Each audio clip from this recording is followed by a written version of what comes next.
Welcome to Respect the Dead, the podcast where we don't.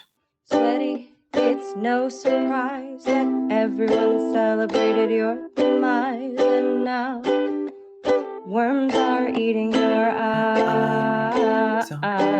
So don't you worry your rotting head as you sleep in your sodden bed. It's time to respect the dead.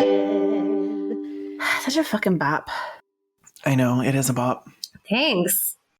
Welcome back to Respect the Dead. I'm Kaylin Conrad. I'm Aileen Mandy. And I'm Hoots. And today we are talking about a twink. Ooh. She's on brand. So we are talking about Lord Alfred Bruce Douglas. Ooh. Born October 22nd, 1870. She was a Libra. Ooh. His mom called him Bosie. Like Bosie, like a combination in between. It's like a derivative of like boy. It's just like a cute little nickname for him. Well, which is good because Lord Alfred Bruce Douglas is an ugly fucking name. He was born at Ham Hill House. He was born at Ham. Worcester? He was born at Ham. Worcester? Worcestershire. How am I saying this? Worcester. Excuse me? Yeah, it's pronounced Worcester. Not in my house, sweaty. Listen, in this house, we don't respect the English. No. Okay. That's about to be our new spin-off podcast, Respect the English, the podcast where we don't. Editing, Kaylin, this is kind of triggering me. Can you please, bleep the word English? Yes, absolutely. For the rest of the episode, I will bleep it anytime anyone says So he was the third son of John Douglas, the 9th Marquess of Queensberry, and his first wife, Sybil Montgomery. I'm like every single one of these people. Already, if you hadn't told me that this is about a twink, I'm already there. This is the This is the twinkiest backstory. Every word you just said was surrounded. Oh my God. I'm imagining tulle and sequins. Oh, it gets gayer than you ever could possibly imagine. Ruffles. So many fucking ruffles. I cannot even find that pussy for Layers all the ruffles. Oh no. Ruffle hiding pussy. I'm forever calling those little bus wrinkles bussy ruffles. Bus sprinkle. Oh, okay, yes. What was his name? It was Lord Alfred Douglas. Lord Alfred Bruce Douglas. He was a cutie pie. Yeah. He's not CW cutie pie, but he's like Netflix original about a quirky gay cutie pie. He is very cute. Yeah. He is very cute. Yeah. He is cute. Ooh. He has some of these pictures, he has kind of almost like a baby face. Yes. He was like a sad boy. He looks like a sad, cute boy. Look at this one right here. Yes. Oh, yes. Fucking iconic. Oh, the hat. Absolutely. Printing his picture out and putting it on my fucking wall. Yes. Yeah. No, I'm into him. Now that we're done thirsting over this twink skeleton. I mean, it's we're not covering done. up half his face. Oh, that's fine. So he was educated at Wixenford School, at Winchester College, and Magdalen College in Oxford, which he left without getting a degree, which is kind of a thing for him. He's a bit of a failure and a nomad, and relatable. really just not good at doing anything that his father would have wanted him to do. So there was this yes. he was good at failing. Yes. I mean, he excelled at failure. Yeah. Disappointing his daddy. Disappointing our daddies. Hesketh Pearson, who met Douglas during his or I'm going to call him Boise, who met Boise during his old age, described him as too much absorbed in himself to be conscious of the existence of others except in reference to his own immediate feelings. Relatable. Like, honestly, this entire thing is just like, he was a main character. Oh, he had main character syndrome. Yeah, he had Yeah. MCS, and he had a terminal case of it. Pearson also referred to Boisie's fondness for writing letters to the press, calling this a well-known form of dementia, frequently indulged in by people who feel that they are not getting enough attention. I would like to speak to the editor of your paper, please. You are not making me not like him right now. I mean, he's one of those ones where I'm like, I know that he's a bad person, but he's the same kind of bad person that I am. So it makes it kind of okay. What was he writing to the newspaper? Okay, so we'll get to that. He wrote a lot. Okay. Do we all know what the Buggery Act was? Anti-sodomy laws? Like anti-sodomy, yeah. Yeah, so it was basically like any unnatural sexual act against the will of God and man. So sodomy. It was later defined to be like anal and bestiality. I'm sorry, but like, what if it's God's will that I get a fucking pearl necklace? Well, I think you would need to be able to prove that in court. Your Honor, the Lord told me to fuck that ass, and I just have to. I mean, God created it. Right? You look at my ass and tell me God didn't create that for... For fucking. You look at this piece of art and you tell me you're not supposed to Look at these paint. wrinkles. Mom and Dad, turn this episode off. Mama and Papa Hoots. I just forgot about them. They're listening right now, like nodding along with their glasses of wine. We love them. We love them. They're like the unofficial mascots of this podcast. Just like sitting at the table silently cutting their meat as they listen to their daughter and their daughter's two gay friends talk about puss wrinkles. You hear the clinking of the glass. The scraping of the knife against the plate. And every single episode, we find some unique way to say bussy. We should have a contest where we have like all our listeners find all the bussies, like the exact time codes.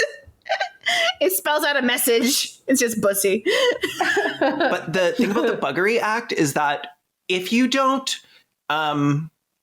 complete, it's not actually buggery. Oh my God, it didn't count if I didn't come. Oh my God. That is... It did not count if I didn't come. It did not count if I didn't come. I love this so much. All of these homos on SSRIs are like, girl, I think we're going to be okay. We're going to make it through this. Okay, so the Buggery Act remained in force until it was repealed and then replaced by the Offenses Against the Person Act. That's quite a title. Yeah. It's okay. So buggery still remained a capital offense, but they weren't prosecuting people for it. So they were prosecuting people. Like they could kill people for it? Oh, they'll kill you. Jesus. Jesus Christ. Oh, yeah. Sweetie, like the thing about the gays is you could literally kill us and we will still go for that goddamn puss. Like nothing is going to stop us. You're telling me I'll die if I fuck that ass? Gotta roll the dice. It brings new meaning to that ass that just won't quit.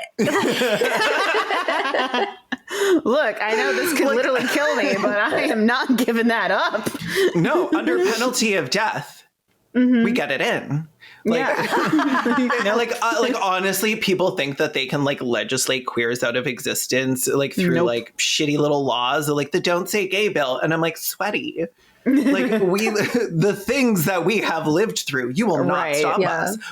All the gays that are left are just like cockroach motherfuckers. Like, I stole that from Anthony Oliveira. I love it. When it was decided that they weren't allowed to kill you for that anymore, they decided that the way to make sure that, you know, the gays still weren't like around doing gay stuff was penal servitude for life, or any term not less than 10 years. So Jesus. like hard labor, like For 10 plus grueling years. labor, 10 to life. Jesus Christ. But the For thing just is, wanting to get that dick in. okay, but it wasn't even for actual buggery, because the Offenses Against the Person Act also made a man flirting with a man a violation of the act. So you could just like go up to a guy and be like, you look really handsome today, and then be in a work camp for the rest of your life. And I'm sorry, like even like straight guys who are just very comfortable with their sexuality will flirt with their bros. Like, come on. Yeah. I don't know if that was, I don't know if they did the like whole you're hot, no homo in like the 1860s. Oh, they had a version of it though. They had a version. They'd be like, oh, I like your lace today. No homo. Or no buggery. No buggery. No buggery. I didn't finish. No buggery. No buggery, but I am going to write you a 20-page epic poem about what a beautiful, strong man you are, but no buggery. Oh, that happens. But no buggery. So it was actually called conspiracy to commit buggery. if you were a homo flirting with a dude. Conspiracy to commit buggery. It's good. They make it sound so tin hatty when they put it like BRB, I am changing the name of our group chat to that right fucking now. Yes, please. Yes. Okay. That's the world that this story takes place in, that Boise grew up in, that he lived in when he began to stan Oscar Wilde and write about him for his school paper. Oh, Wilde. He was obsessed. He was a stan, aspirational standing. He wanted to be like him. Yeah. And when in 1891, Boise's cousin Lionel introduced him to Oscar Wilde, even though Wilde was married with 2 kids, they did start a buggerin'. Yeah, I mean, Yeah, Oscar good Wilde for than a them. bugger. Yeah, out of everyone. And it was like not a good relationship and was pretty abusive. Boise was younger than Oscar, but Boise was the little abusive, little like a brat, a twink, a demon, like spoiled, insolent, extra as fuck, and reckless, and would like destroy this man's life. Like How much ruin younger his is- entire life. Do you know how much younger he was than? So 16 years older than him. Pretty big one. Yeah. Yeah. And while the age difference was not chill, it sort of seemed like he was being pursued by Boise, which like as Oscar, your response should be no. Yeah. Like, no, like insolent child. I will not start a relationship with you just because you're like a smoking hot twink. Like, like, and he's married and has children, and they do not have an agreement.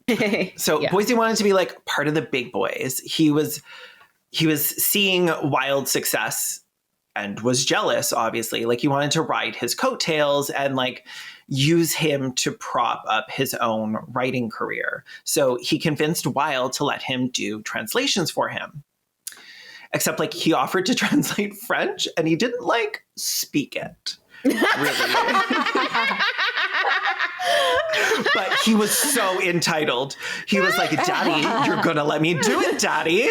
I listened to that Moulin Rouge song a few times. I think I have this down. I know how to say one thing in French. I'm imagining, you remember there was some story a few years ago where there was some like big political speech that was being given, and the person who was doing the sign language apparently was just like a random person who just wandered onto the stage and was like, I'm a translator. And then it turned out was not a translator because a bunch of people who are deaf and hard of hearing like messaged in to be like, that is gibberish. He is not saying anything. Like it was this big story. Oh my God. And when you watch the video, you're like, yeah, he's clearly just doing this.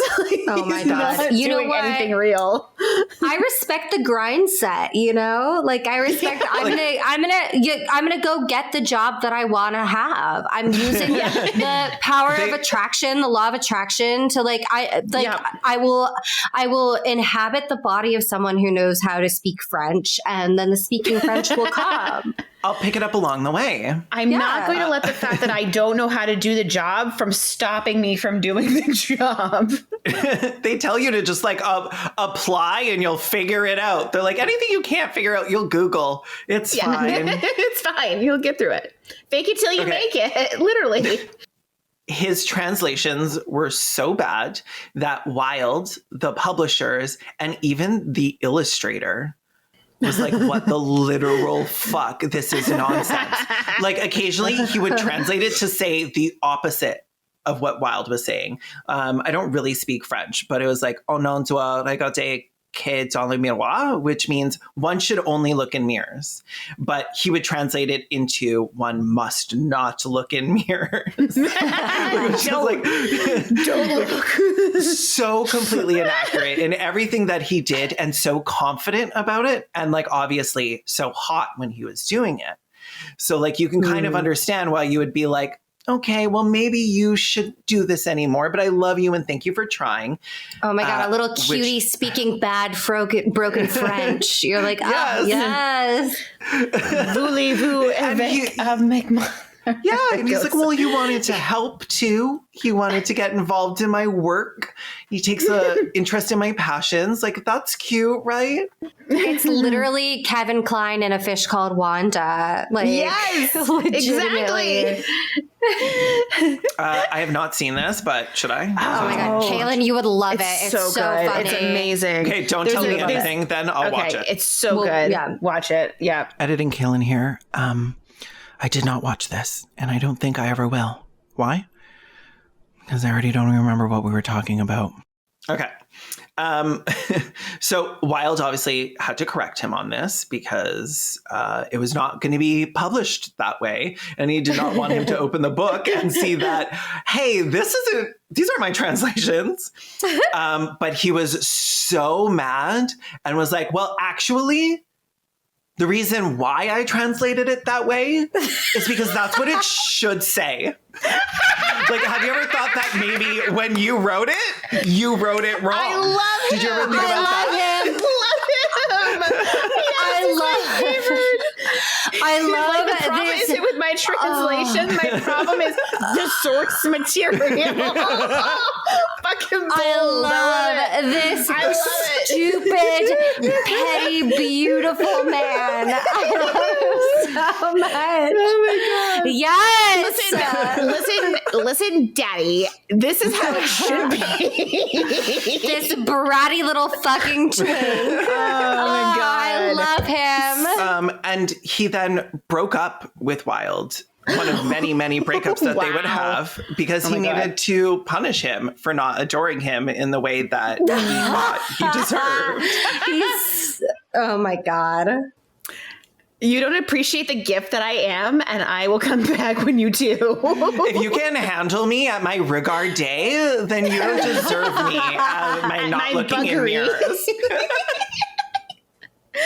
Oh my God. Okay, so Wilde obviously had to redo all the translations, but decided to give him a dedication on the title page. To which Bosie then bragged, a tribute of admiration from an artist was better than a credit as a translator, which really is just a receipt from a tradesman. Like, being credited as translator is just really just me showing that I'm like a dirty laborer, but a dedication from an artist is admiration. Okay. I didn't really want that translation job anyway. I love it. He reminds me of a character from like a reality TV show. Just being like, actually. I mean, I could see him being like, I'm not here to make friends. I'm here to win. 1,000%. I'm not here to be a tradesman who does translations. Like, Instead, a famous artist. I'm here to be a muse. I'm a muse, yes. I'm a muse, not like a fucking scribe. Even though his entire career, like writing was what he wanted to do. Are you paying me to be smart? Or are you paying me to be pretty? He would stay at Wilde's house with the wife and kids, which she did not love. She did not love. Bet not. Just to point that out. But one time while he was staying there with the wife and kids in Brighton, Boise got the flu and was very, very ill. And I mean, the flu back then was a little scarier than it is now, but people still die of a fucking flu. Yeah, today. So Wilde nursed him back to health. Very, very cute, very attentive. But then Wilde got the flu from Boise. And Boise was like, lol, fuck you, bye, crusty. And went to go, That's where I was going. went to go stay at the luxurious Grand Hotel. Oh, I'm going to leave some chicken noodle soup outside of your room. It's not actually chicken noodle soup. It's just the ingredients so you can make it yourself. But good luck with that. Bye. Like whips a packet of Liptons across the room.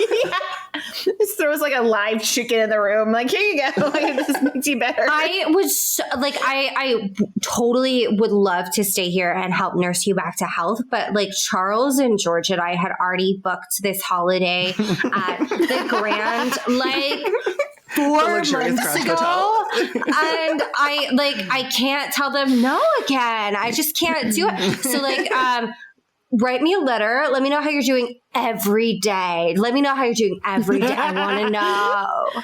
I want to drink some know. fluids. I might not answer because like I'll be busy. But like, please write me. I'll read every word. I'll read every word. So the things that you two both just said were very rude and way nicer than what he actually said, which was, I'll come back when you're better. Because when you're sick, you're boring. You're boring? You're boring when you're sick. This little fucking blonde prick. This little prick. What a little shit. Oh my God. I love it. Don't you just want to knock his pretty little teeth out? He stayed there for months. And Wilde heard from him on Wilde's 40th birthday. Boise finally sent him a letter, which was a letter informing him that attached was the invoice for the hotel that Wilde would need to pay. Stop it! Oh my God. This bitch. The audacity! The audacity! Okay, I want a fucking biopic about this guy. I need to see this. I need to see this montage. Like, oh my God. I am so in two minds on what, like, there's like half of my brain that like wants to fucking strangle this little rat, and there's the other half of my brain that is like, yes, bitch, get the bag. Yes, he's boring when he's sick. Yeah, get that invoice. Sorry, I don't know why I said invoice. It was an invoice that it had been paid because he said charge Oscar Wilde. So it wasn't just like you need to pay this. It's like, Daddy, you paid this. It was a receipt. He's like, here you go, honey, for your taxes. I know you want to keep track of this. You told me to keep receipts of all the expenditures on your credit card. So here you go. Oh, shit. I really hope for Oscar Wilde's sake that Bosie was real good. I hope it was very tight. You know, just by looking at that photo, it was popping. I was just thinking that I bet the sex was incredible. Oh, absolutely. Two oppressed and repressed writers, like, you know that shit was wild. Yeah. just like that guy could probably like suck the peel off an orange. Like I bet he was great. Oh, 100%. He was the glug glug queen. Yeah, Boise like the he'd be glug like, glug "Oh, queen. you mad at me, Daddy?" And then just there she explode was. poor Wild's little brain. Yep. The thing about him is that he was so like petulant and confident, but that like that kind of personality always leads to like extreme recklessness. Like Yeah. he just always thought that he was smarter than everyone else and that he was like above it all. Like they were going to get away with this. Like all of this was illegal. Like them sending letters to each other. Every letter that he sent, like, thanks for paying the bill, Daddy, is like an admission of guilt. Yeah. Which can like end you with life in prison. So like, and if you're Oscar a Wilde did bugger spend a lot of time in prison. because of Boise, we'll get to that. Oh, I didn't know that's why. Because of this bitch. Shit. Yes. Okay. Oh my so God. Boise Shit. would do things like donate his old clothes to male sex workers. That part's okay. Yeah, that's kind of sweet. But failing to remove letters to him from Oscar Wilde, declaring his love for him and talking about his pink hole or whatever. This fucking bimbo. This little fucking bimbo.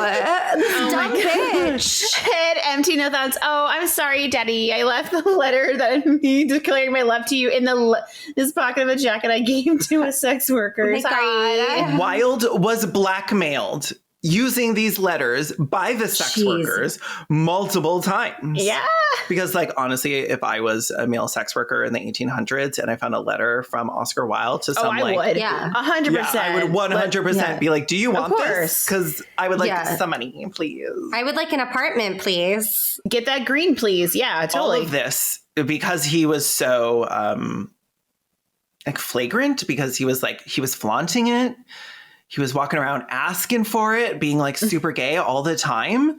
His father, Boise's father, the Marquess of Queensberry, suspected that what was going on was more than a friendship, obviously. So he sent his son a letter. Was it the letter about his pink bussy that like It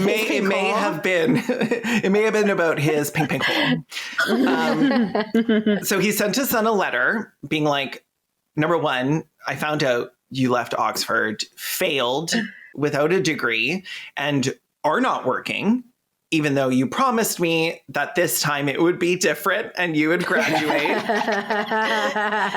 So he threatened to disown him and stop all money, or money supplies is what he said. Oh, no. which is No, he needs his quaint. money. He needs his money.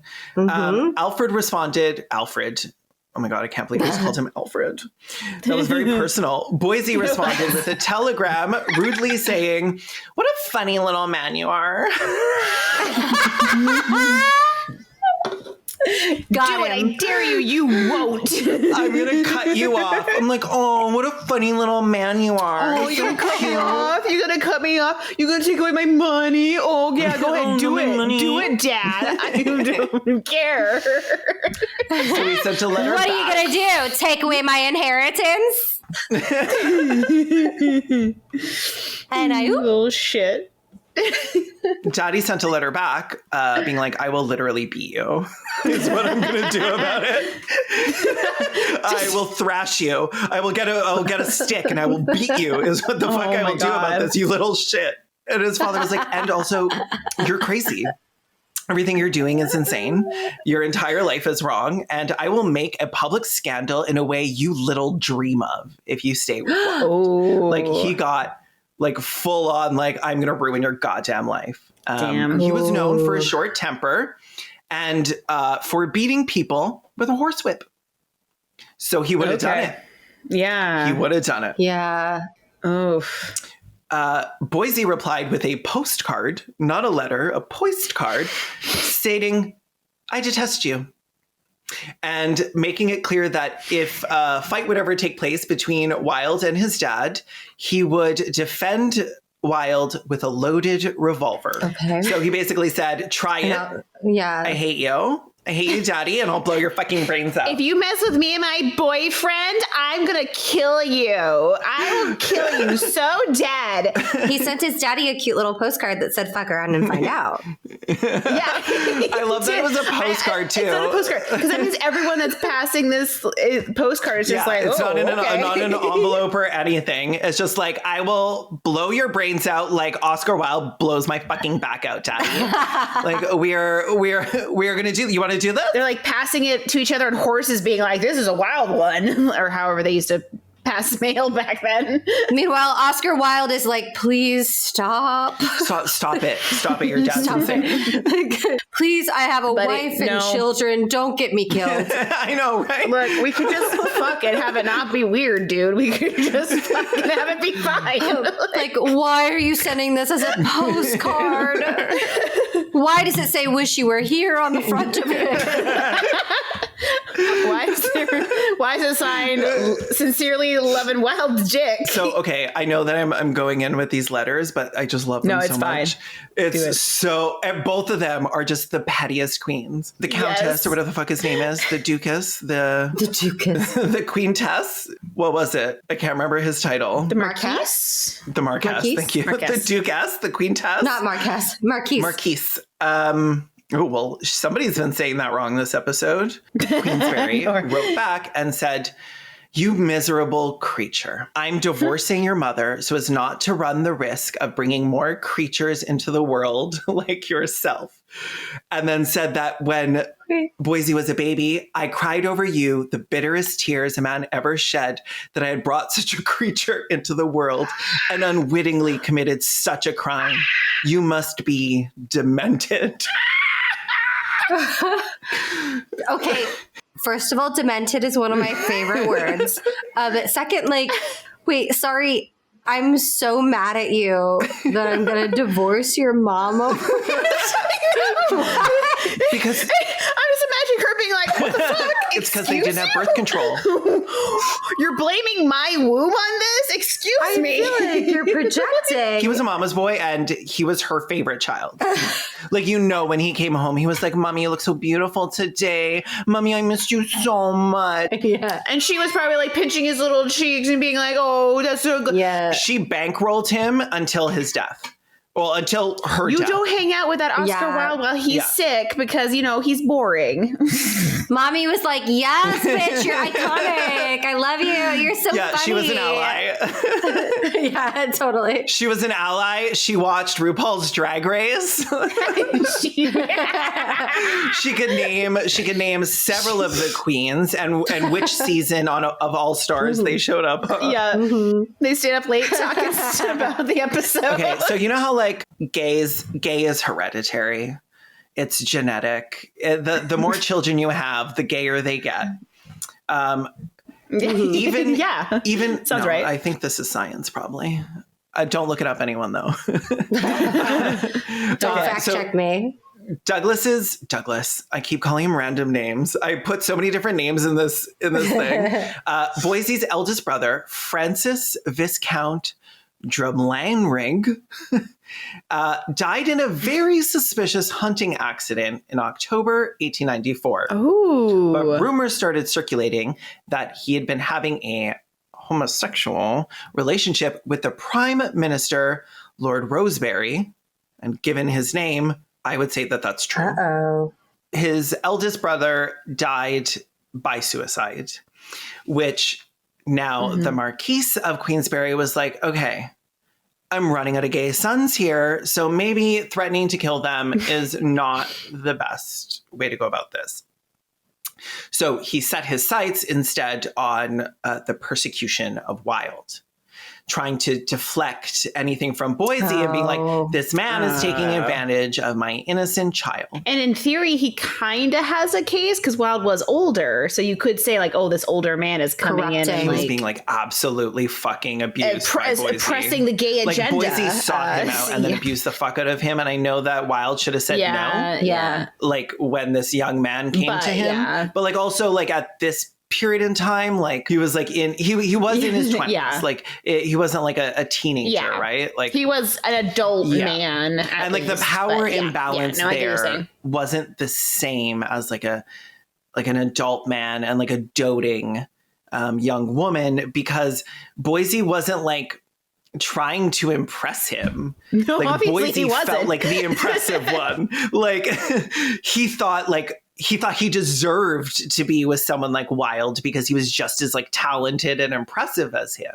Like it's like a really weird It was about the acclaim. Yeah. It's more about like, oh, this is like a good accessory to how good I look. Like it has that vibe of it. Yeah. And like Wilde at this time was being openly flamboyant. Like he was not trying to hide it, because there was this thing where like at some point you start to feel safe. You walk down the street enough times with your Boise and nobody says anything, and you start to feel like a false sense of security. But that just gave the Marquise like so much more ammunition, because everybody had seen them together. Everybody had seen them like having like wine picnic dates. Like they were clearly faggets. Like, like not to slur the dead, but like everybody knew exactly what they were. So he wrote like a final letter to him as like a warning. Alfred, your intimacy with this man Wilde, it must either cease or I will disown you and stop all money supplies. I'm not going to try and analyze this intimacy, and I make no charge, but to my mind, to pose as a thing is as bad as to be it. So what he's saying here is, I'm not saying you're gay, because you could probably sue me for libel, but I am saying that even if you're acting like you're gay, it's just as bad, because you are presenting yourself that way. Yeah. With my own eyes, I saw you both in the most loathsome and disgusting relationship as expressed by your manner and expression. Never in my experience have I ever seen such a sight as that in your horrible features. No wonder people are talking as they are. Also, I now hear on good authority, but this may be false, that his wife is petitioning to divorce him for sodomy and other crimes. Is this true, or do you not know of it? If I thought the actual thing was true, and it became public property, I should be quite justified in shooting him at sight. These Christian cowards and men, as they call themselves, want waking up. Your disgusted so-called father, Queensbury. So-called father. Wow. Devastating. The homophobia jumped out. Like, he is like clearly a homophobic piece of shit in like every possible way. Oh yeah, 1,000%. I support him being like, you disgust me. you're a bad little boy, and I don't like the way you act. But not for being gay, like for being a little shit. Yeah. Like, a little twink prick. So Daddy came to the opening night of The Importance of Being Earnest. Oh. With a bunch of vegetables to whip at Wilde. But they... No. Yes, he showed up with a basket of tomatoes or whatever they have in England. But he got cop blocked like right out of the theater. Like they knew he was like at the door. They were like, oh no, we know you, baby. Like you are not getting in here with your basket of vegetables. You're not coming here with your... It says like, do not enter. It's like, a picture of him with his like wig and his, but it's like a painting. It's like an old style painting. Do not enter. And on the other side, it's like no outside foods. Yeah, it's literally like... Oh, yeah, we don't allow any outside produce in the building. Okay, so it's like a tomato with a big exit through it. He was not dissuaded. He came back a couple days later to Wilde's club with a little card that said, "For Oscar Wilde, poser sodomite." Oh, no, sorry. Poser sodomite, because there was a spelling error. I spelled it wrong. Sodomite. That's so embarrassing. Poser That's so embarrassing. I hate when I'm trying to dunk on somebody and then I have a fucking typo in my tweet. It makes me so mad. And there's no edit button. There's no edit button. That shit's forever. Boise convinced Oscar, after getting that card calling him a sodomite, to sue his father for libel. So I assume most people know, but the thing about suing somebody for libel is it can't be true if you want to win. Like the thing about You were saying exactly what I was thinking. the thing about libel is it's a lie. She put the lie in libel. And the thing is that by bringing someone to court over an accusation of libel because you called somebody a sodomite, you have to be able to prove that that's not true. And if you can't, you've now proven in a court of law that you committed an offense that can put you away for life. So in trying to be like, no, you're not, Dad. He like incriminated himself but further. Wilde didn't want to do this. Boise like pushed him into it and was like, you need to defend my honor. And the way that the laws worked at the time is if you tried to sue somebody for libel and probably for other things as well. I didn't look into that. But if you try and sue somebody and it's shown that it's like a waste of the court's times, you have to both pay the court and the other person's fees. So like all attorney fees. Yeah. So this one case bankrupted Wilde. Agreeing to do this, bankrupted him. And then they opened, like the prosecutor opened up a case against Wilde, who had now incriminated himself. Mm-hmm. So Wilde now gets prosecuted for gross indecency. Mm-hmm. But Wilde, being like a romantic, decides that he's going to, in his case, defend homosexuality. He's not going to lie and say that he didn't do it. Because he loves Boise. He loves him so much. Oh, no. And that's... baby, no. Oscar. It can't be that good, honey. Okay, we can cut this out. But remember my ex from those voice notes earlier? Mm-hmm. Sometimes it is that good. I'm not cutting that out. Call me. Yeah. Oh, no. Oh, Oscar. I know. This baby. Oscar. This poor baby.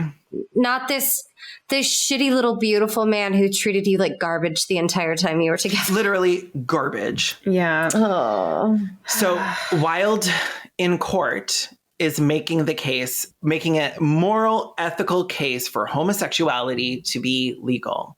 And this is where the phrase, the love that dare not speak its name, was popularized. Mm. But that's actually written by Boise. That is a line that Boise came up with. Oh, okay. Oh. But is attributed usually to Oscar Wilde because him saying that in court is what put it into like the public sphere, the zeitgeist. Yeah, because he was quoting Boise. Which in itself is like super fucking romantic. Yeah. Oh, fuck. Yeah. And if Boise was also on trial and standing beside his Mian, this would be actually romantic instead of just super fucking depressing. Yeah, beautiful. Yeah. For Wilde. Oscar is found guilty and is sentenced to 2 years hard labor. In Reading jail, right? And it destroys his body, his mind, his like joyful spirit, his like whimsy for life, like becoming like a labor slave who has no bodily autonomy and no freedom. And the people there know what he was sentenced for. Yeah. So the treatment you receive is like a special kind of hell for the sodomite in prison who defended himself. And like, it's not even like you can just, he could have been like, oh no, I didn't. Yeah. I didn't really do it. It was a lie. Like he's Oscar fucking Wilde. Like he's a dandy. Like there's no getting away from that for him. And then when he came out, Boise was like, we should be together. And Oscar was like, absolutely.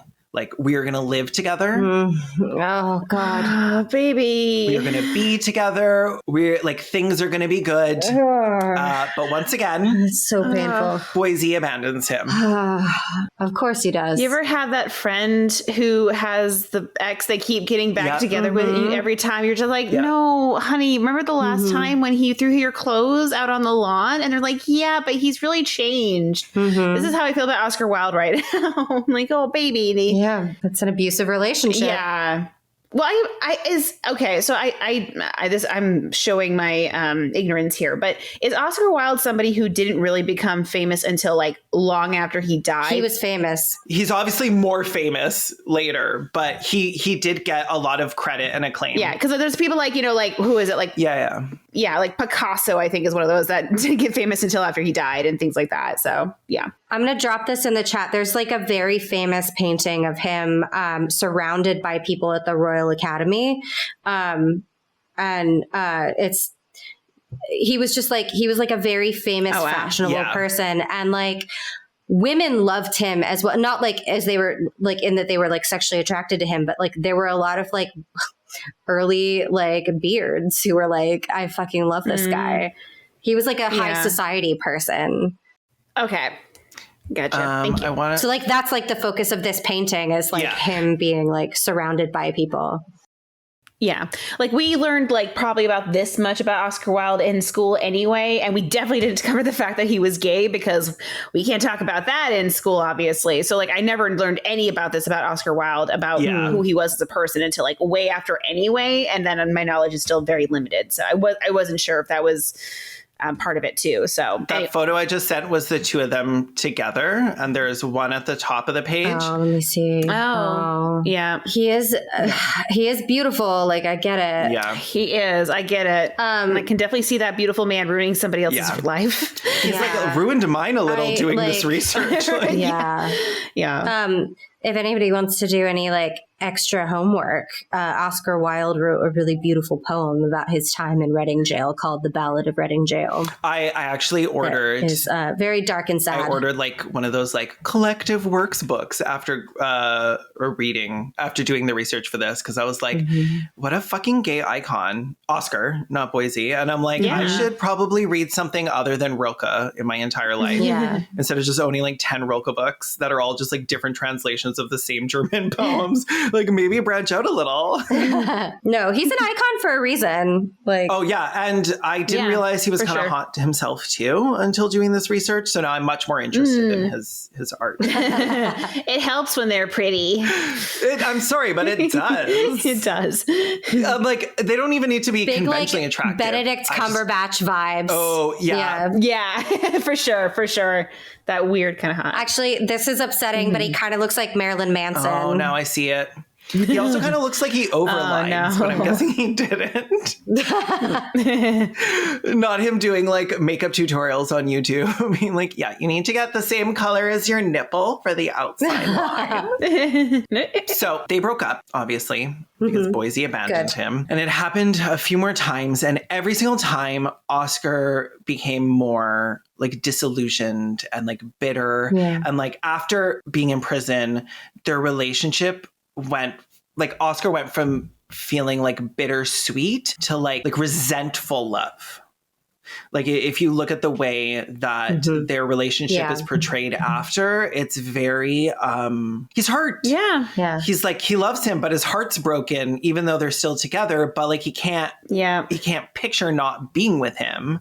So he continues to be with him whenever he gets the chance, and that happened until Wilde died.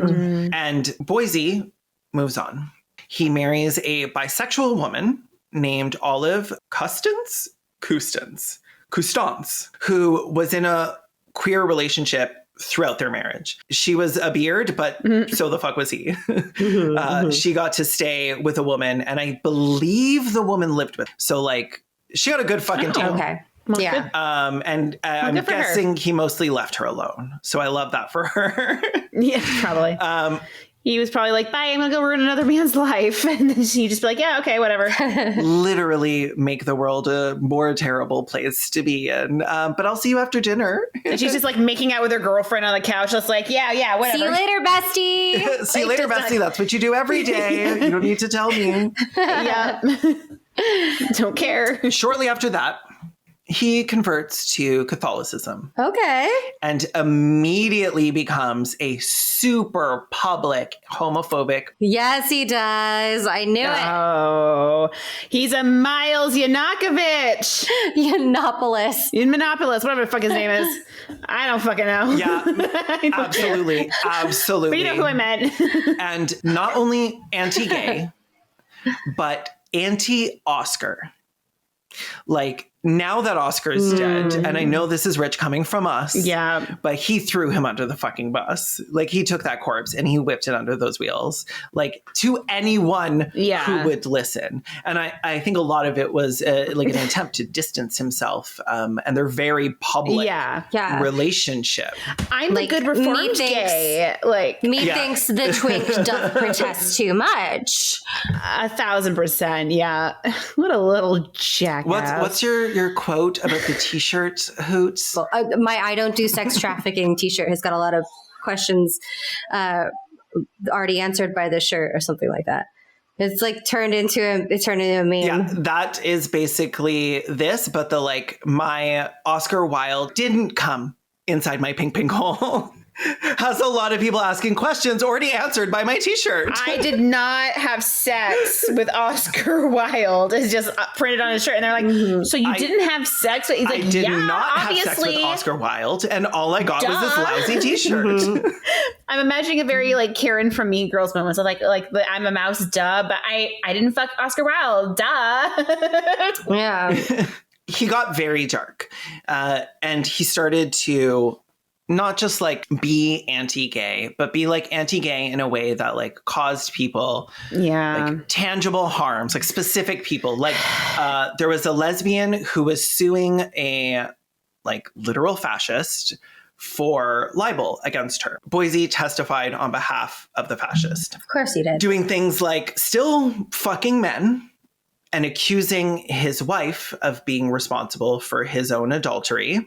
If anybody were to come about it, being like, well, she's fucking women. That's a classic. Yeah. And would later say, Wilde was the greatest force for evil that has appeared in Europe during the last 350 years. Sure. Wow. Yeah. During the reign of Victoria.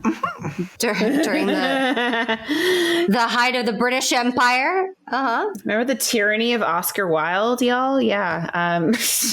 Like a fucking poet. Mm-hmm. He also said that, like Bosie said that he himself had been born into this world chiefly to be the instrument, whether I would or not, of exposing and smashing Wilde's cult and the Wilde myth. So he was like destined, sent by the Lord to be like, no, Wilde actually sucks. I'm a great writer and a heterosexual man who loves women.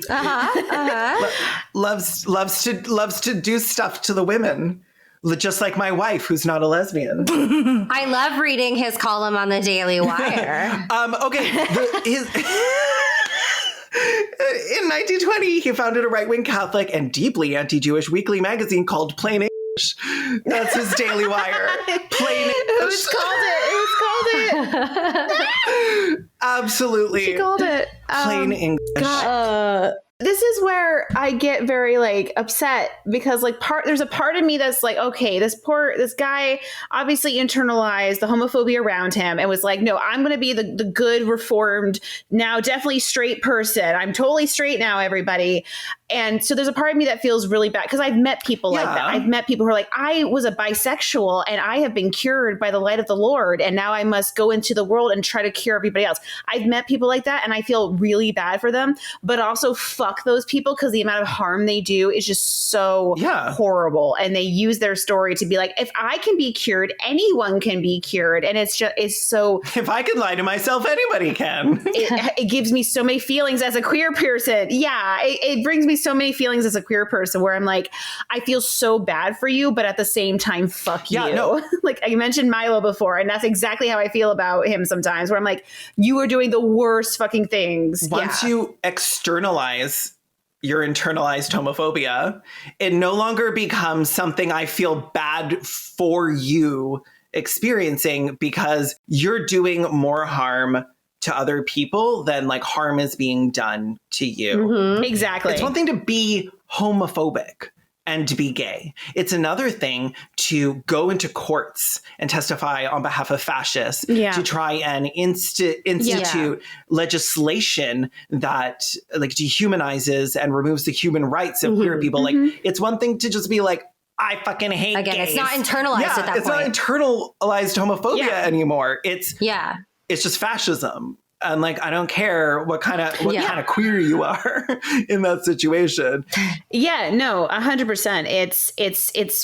In the end, it is inexcusable. Like, there are plenty of queer people who have internalized homophobia, and they just internalize that forever and hurt themselves, and that's it. And they don't hurt anybody else. Drink yourself into blackout fucking coma every night, like the rest of us. And like, maybe don't like become like a virulent anti-Semite.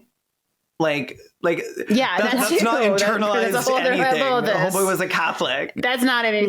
No. That's just Europe in the late 19th, early 20th century, baby. Yeah. But 100%. They love some anti-Semitism. They're like, yes, bitch. He believed, or at least published articles stating that the Jews had conspired with Winston Churchill to murder someone named Lord Kitchener, who I refused to Google, but I thought who might know who that was because she knows things sometimes. Sounds familiar, Lord Kitchener. Future Kaylin can come in and give a little what's it on him, but I could. But I won't. Oh, okay. I think I'm somewhat familiar with him because of the Boer Wars. Big concentration camp guy. Oh, okay. I can't believe I almost Googled that when Hoots was just going to tell us anyway. Okay, so we're glad he's dead. Future Kaylin, expand on that. Yeah. Yep. No. The thing was, Winston Churchill did not do that. Of course he didn't. So now the libel was on the other foot, Henny. And this was printed. This was in plain English, as it were. And he was finally shipped off to fucking twink prison where he belonged. Twink prison. Twink prison. No bears allowed. No daddies in twink prison. No. After prison, his mother financially supported him for the rest of her life until she died, of course. Oh my God. She was an ally. Yeah. She passed away before him, which is why when Boise died at the age of 74, he was poor as fucking dirt, and only 2 people came to his funeral. Only 2. We love to hear it. We love to hear it. I'm going to point this out. The Undertaker doesn't count, so maybe only one person. Yeah, I'm like whoever needs to like dump your body into the grave, your casket into the grave, doesn't count. Right. It was just like the Undertaker and the priest, and they were just like, oh, I guess it's just us. That's Boise. That's our dead little Boise. Fuck Boise. Rest in piss, Boise. you little brat. You little twink demon. Like, honestly, an absolute monster. When I started researching him, I found out about a podcast that's now my fave. Mm-hmm. And I can't remember the name, but it's just all evil gays. It's just gay people who did terrible things. I think it's called Bad Gays. I mean, that is representation. Yeah, no, it is the only thing that is representation. I was so excited. So I would like to give them a little bit of credit because I wasn't sure if I was going to do it until I listened to their episode on it. And I was like, okay, yes, this is perfect. There is enough here for an episode. Yeah. I didn't obviously copy what they said, but I would like to give them a little bit of credit for that. Yeah, for sure. For the Shout gays out to that that bad podcast. gays. They sound great. The gays are bad gays. Shout out to bad gays. He was a bad gay in every sense he really of the word. I mean, he literally started campaigning against people being gay. He's a really bad gay. Yeah. He was bad at being gay. Yeah. Mm-hmm. And he was a little anti-Semitic piece of shit. Yeah, just in general, he was also bad and also gay, in an unrelated way. He's a bad person. Yeah, he was just a terrible human being. Well, I'm glad he's dead, and fuck that guy. Rest in piss and piss. Rest in so much piss. Yep. Thank you so much for listening to this episode of Respect the Dead. You can follow Respect the Dead on Instagram and Twitter at _Respect the Dead. If you want to follow us individually, you can find our socials in the show notes. And you should check out our YouTube channels. We don't shit on dead people there as often, but still, we're making tons of cool stuff. If you enjoyed Respect the Dead and would like to support us, there's a couple of ways to do that. You can give us a review on Apple Podcasts or wherever you found us. If you leave us a review, we can read it out on the podcast. Reviews are the best way for new listeners to discover the show. Give us at least 5 stars and then share us with a good friend who likes venting about dead people. You can also give us some money over on our Patreon. Patreon supporters get some cool bonus content like bloopers from the cutting room floor and even coming up with a fake sponsor ad that we'll read in an episode. It has to be a fake business though, not your MLM, honey. Thanks so much for listening. Join us every Monday for our next Worm Feast. I'm Kellen Conrad. I'm mainly Mandy. And I'm Hoots. Bye. Bye. Bye.